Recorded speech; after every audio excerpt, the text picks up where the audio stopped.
đàn nành ua con cha đấy ở trên đàn nành này trong đàn nành ra chưa đúng không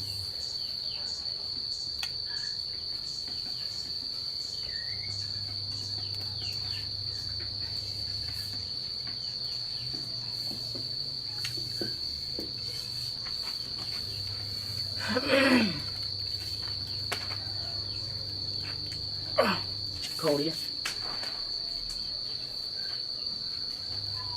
nó nhận đây chỉ mà đã chịu để cho tan hàng nữa rồi hàng một tua nông cơ mà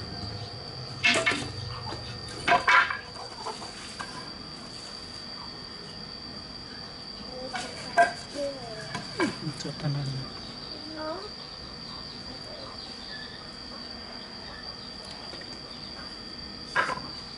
không nó mấy đủ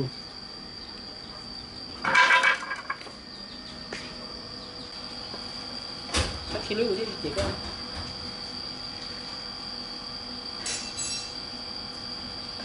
cái kilo chỉ có như là con lúc con này không kilo chỉ có hai theo cái chuyện cái cắm máy được con không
không có gì đâu. đâu có đánh nó. Nó. Có tay một gì? Không có tay lên nó.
Đúng không?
Chiều Đi đâu nữa hả? chúng đâu có Ừ. cái gì chuyện nữa không? Ủa chị? Có cái này cái này nè. Cái nụ.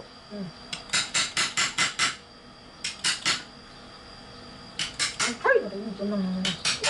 Cái nụ. Có tiếng hát không? Cái con này tiếng hát con này hả? Nông rồi. Alo. Nông luôn, cái gì có là gì có, cái gì mà. Nè. Ừ. Nó. Đây cô à? Nó.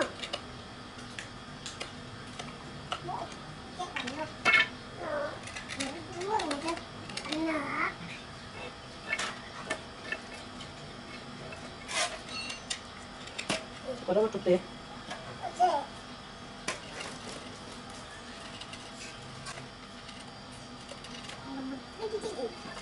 Đó là cái tiếng hát con này.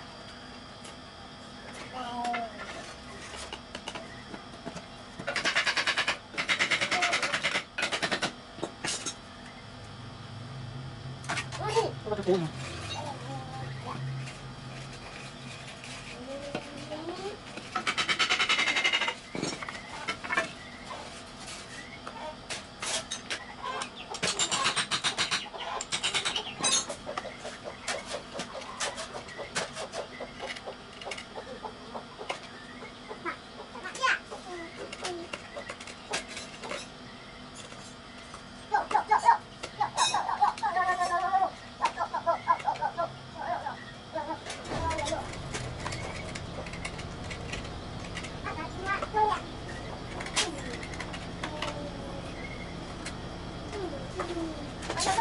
Ừ, hiểu, mình lại hiểu.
Lại kia. Lừa rồi lại kia.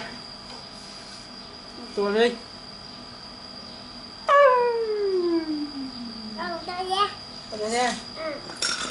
Tua. Tua đi nào. Tua nào.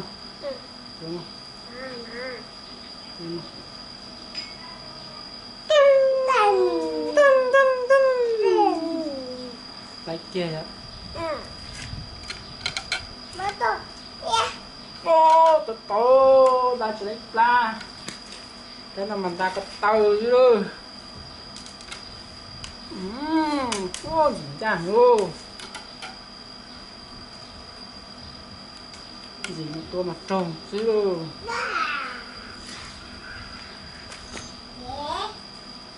Vừa ra.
Đúng rồi.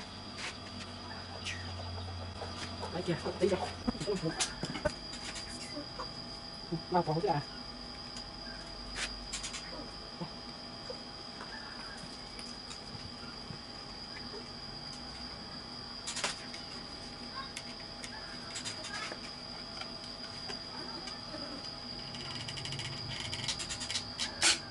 Wow, đi cơ.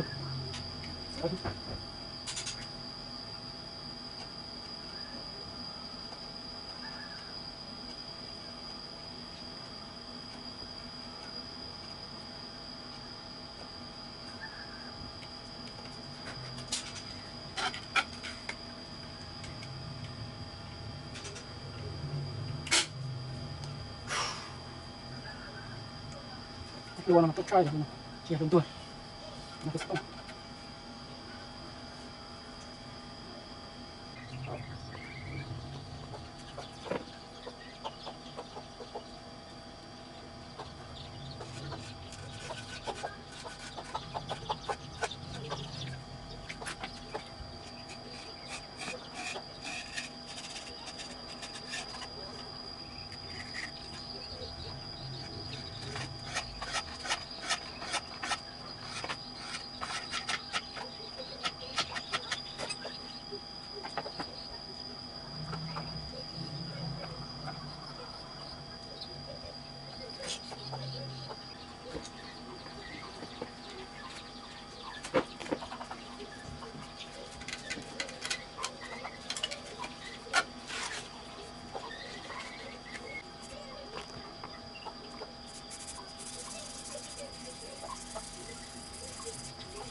Trong những vùng đó.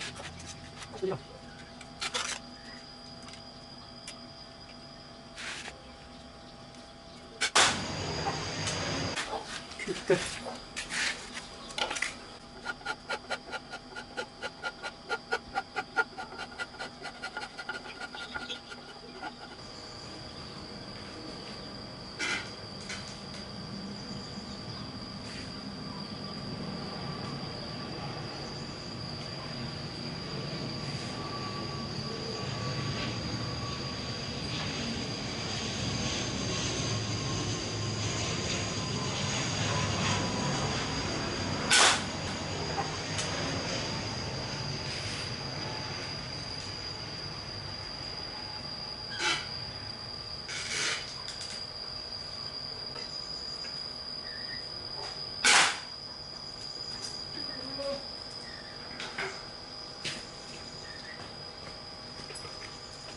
da thịt tia rồi tê học lúc còn giặt cơ xíu được không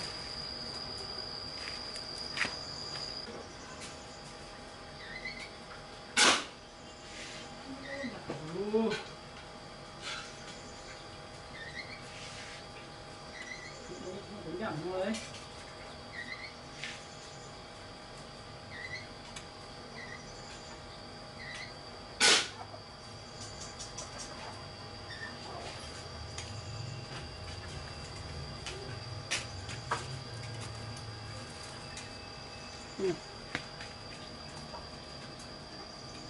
của hay thế đó tua cái khu tàu tới chúng ta có chết lò lên nè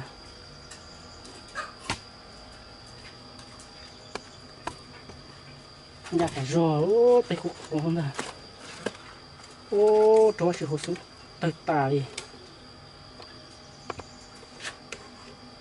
nó chỉ sụp biết tà ô nè nó rất cho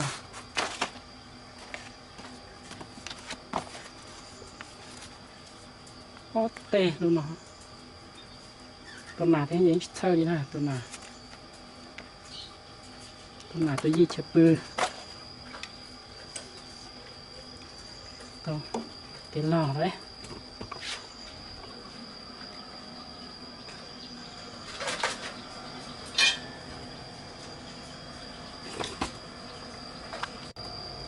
nó tự lấy tiền đó tua cũng ra cơ tua mình đỡ sẽ chỉ có tiền ra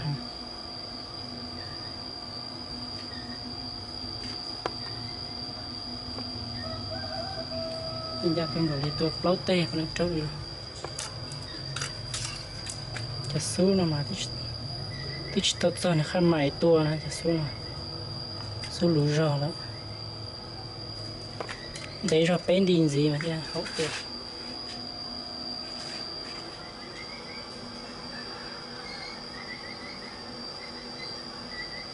เด็กแก่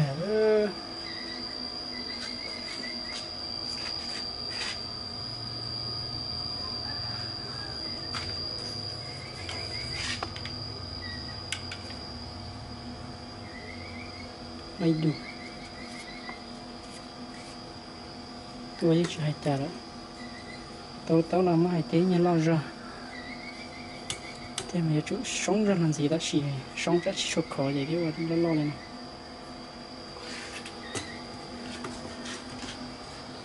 sống rất dài tôi có thằng nó tốt cơ rồi thằng nó đạp lái nhưng lái lên đạp tay mà thế lên nó đó ở trên này bắt tua xin ra